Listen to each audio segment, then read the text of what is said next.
Assalamualaikum warahmatullahi wabarakatuh. Saya Nelly Rahmarani dari jurusan Sastra Indonesia, Fakultas Ilmu Budaya, Universitas Bung Hatta, ingin menampilkan tugas mata kuliah folklore tentang folklore lisan, folklore sebagian lisan, dan folklore bukan lisan.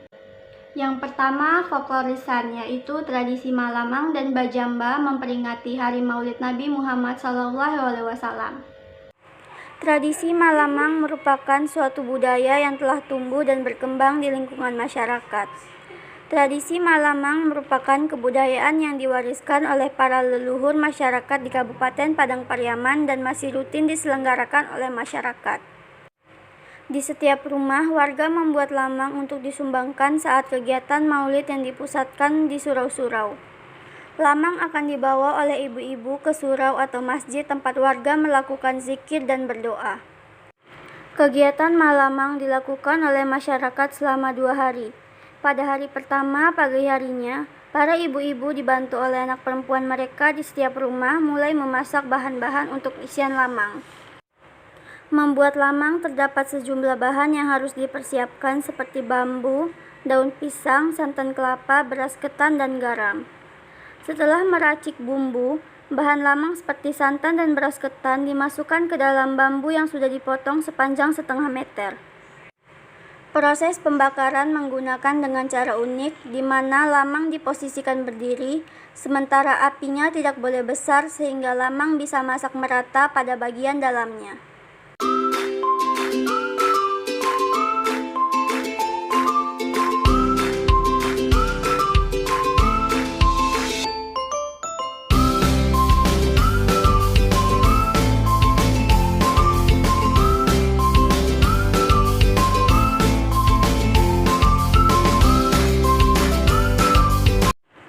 Pada sore harinya, setiap rumah menyiapkan jedah atau kue yang diperuntukkan pada acara minum kopi dan badiki atau berzikir. Jedah dibuat bertingkat dan diisi dengan berbagai macam makanan dan minuman yang biasanya berisikan permen, kue, atau jajanan kampung lainnya.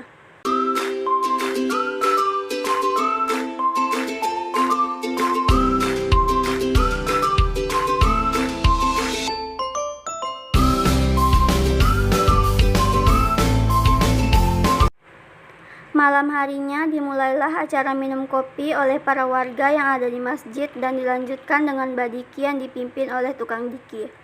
Pada saat badiki, jedah boleh disantap hingga pagi hari. Jedah yang banyak ini tidak akan habis disantap.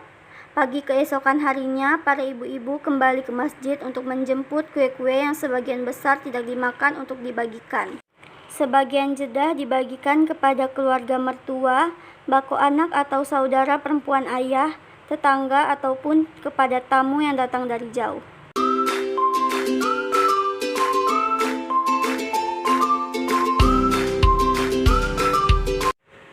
Pada hari kedua atau puncak kegiatan, mulai dari pagi, ibu-ibu di setiap rumah menyiapkan makanan atau jamba untuk dibawa ke acara bajamba atau makan bersama di masjid. Jamba adalah hidangan yang diletakkan di atas dulang yang terdiri dari nasi dengan lauk pauk seperti singgang ayam, pangek ikan tongkol yang besar, gulai ayam, telur balado, terong goreng yang ditutup dengan tudung dan dalamak. Jenis dan ragam jamba bervariasi disesuaikan dengan kemampuan ekonomi masing-masing masyarakat.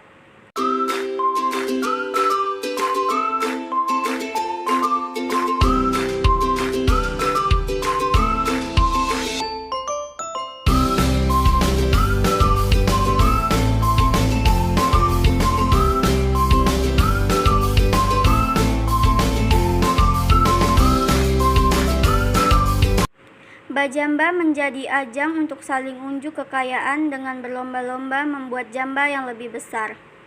Bahkan bisa dikatakan bahwa bagi sebagian lainnya, acara bajamba ini menjadi sebuah kegiatan yang menjurus pada ria.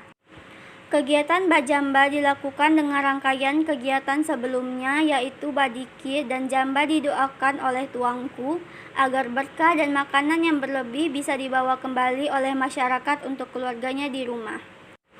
Bajamba yang diadakan di masjid juga menjadi sebuah kesempatan untuk bertemu dan bercerita dengan teman-teman yang jarang bertemu, termasuk yang pulang dari rantau.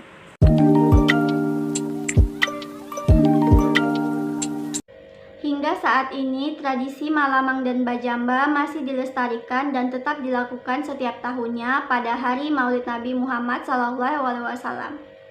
Yang kedua, folklor sebagian lisan, yaitu kepercayaan rakyat. Yang pertama, badah ayam. Badah ayam adalah pengobatan yang menggunakan ayam sebagai media untuk mendeteksi penyakit dalam seperti jantung, paru-paru, lambung, dan lain sebagainya. Praktik badah ayam ini berkembang di Sumatera Barat, khususnya Padang Pariaman. Seorang pasien badah ayam akan diminta untuk menyediakan ayam yang akan dibedah. Ayam tersebut biasanya adalah ayam yang berusia bujang. Ayam akan dibelah tubuhnya lalu dilihat organ dalamnya. Apabila si ahli pengobatan melihat ada bagian dalam ayam yang ganjil, maka sangat besar kemungkinan bahwa itu penyakit yang dirasakan oleh si penderita. Setelah ayam tersebut dibedah, ayam dimasak dan dimakan oleh yang sakit. Hingga saat ini, badah ayam masih dilakukan oleh masyarakat Padang Pariaman sebagai cara untuk mendeteksi penyakit dalam. Yang kedua, tradisi menggadai atau menjual anak jika anak laki-lakinya mirip dengan ayahnya. Menurut kepercayaan masyarakat Minang, tradisi ini dilaksanakan jika ada kemiripan raut wajah antara anak laki-laki dengan ayahnya. Dengan alasan kemiripan tersebut, mertua ataupun orang tua akan menganjurkan anak tersebut digadai kepada salah satu bako atau saudari dari pihak suami. Alasan menggadai anak ini agar kemiripan raut wajah mereka tidak menjadi petaka, seperti ketidakharmonisan hubungan mereka, sakit-sakitan, ataupun ada yang meninggal salah satunya. Dalam prakteknya, orang tua kandung akan mendatangi calon orang tua gadai, kemudian secara simbolis anak ditukarkan dengan sejumlah uang, beras, ataupun benda-benda lainnya. Hingga saat ini, tradisi menggadai anak masih banyak dilakukan oleh masyarakat Padang Pariaman dan daerah lainnya yang ada di Sumatera Barat. Yang ketiga, folklor bukan lisan, yaitu makanan rakyat. Yang pertama yaitu raki. Raki adalah kerupuk atau sejenis rempeyek yang berasal dari Sumatera Barat. Bedanya dengan rempeyek yang biasa kita temui adalah rakik di Sumbar bukan bertabur kacang tanah. Rakik di Sumbar secara umum mempunyai banyak kombinasi lauk, di antaranya udang, kepiting, ikan baledang, dan lainnya. Salah satu lokasi jajanan rakik yang paling terkenal adalah di Ulakan, Padang Pariaman, Sumatera Barat. Kita bisa menikmati rakik sambil berwisata ke Masjid Agung Syekh Burhanuddin. Bahan dasar memasak rakik adalah dari adonan tepung beras, sadah, serta bumbu halus. Bumbu halus yang dipakai adalah cabai giling, kunyit, bawang putih giling, garam, penyedap rasa, serta bawang prei. Bentuk dan ukuran rakik berbeda-beda setiap jenis lauknya. Ada yang bulat penuh seperti peyek biasa, ada yang lebar. Kalau rakik ikan baledang, adonan dasar atau tepung rakik menyelimuti ikan tersebut. Perbedaan rakik dan rempeyek biasa adalah rakik di Sumbar sedikit pedas dan asin. Rakik dapat dinikmati sebagai cemilan, kudapan, atau bahkan pelengkap lauk saat makan nasi.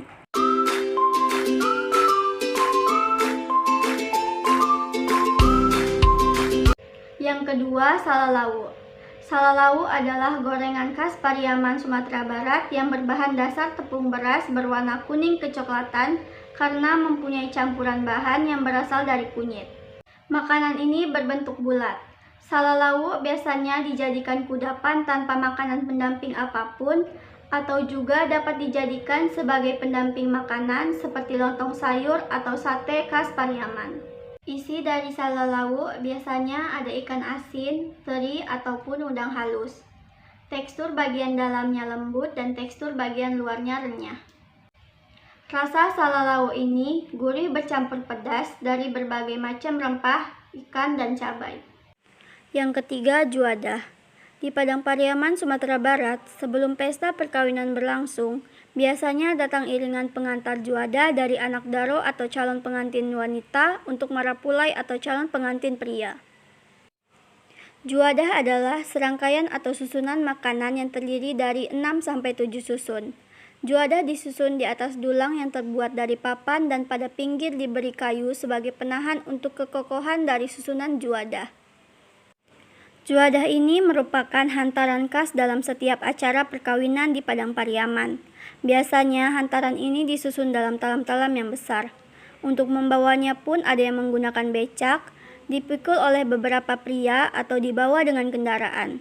Hantaran ini akan jadi makanan pelengkap di pesta perkawinan di rumah mempelai pria. Dalam hantaran ini terdapat beberapa jenis penganan khas Padang Pariaman. Penganan ini dibuat dalam ukuran yang besar, tapi nantinya dipotong kecil-kecil saat dihidangkan. Layaknya jajanan pasar, penganan ini punya cita rasa beragam, ada yang gurih, manis, dan legit. Jenis makanannya terdiri dari wajik, jalabio, aluo, kanji, kipang ampiang, dan kareh-kareh. Makna dari juadah ini bagi keluarga perempuan adalah sebagai ikatan silaturahmi antara dua keluarga baru. Makna juadah bagi keluarga laki-laki adalah suatu kebanggaan karena dihargai oleh pihak perempuan. Hingga saat ini, menghantar juadah masih dilestarikan dan tetap dilakukan dalam setiap acara perkawinan. Baiklah, hanya itu saja yang bisa saya tampilkan dalam tugas mata kuliah folklore kali ini.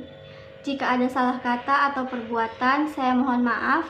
Sekian dan terima kasih. Wassalamualaikum warahmatullahi wabarakatuh.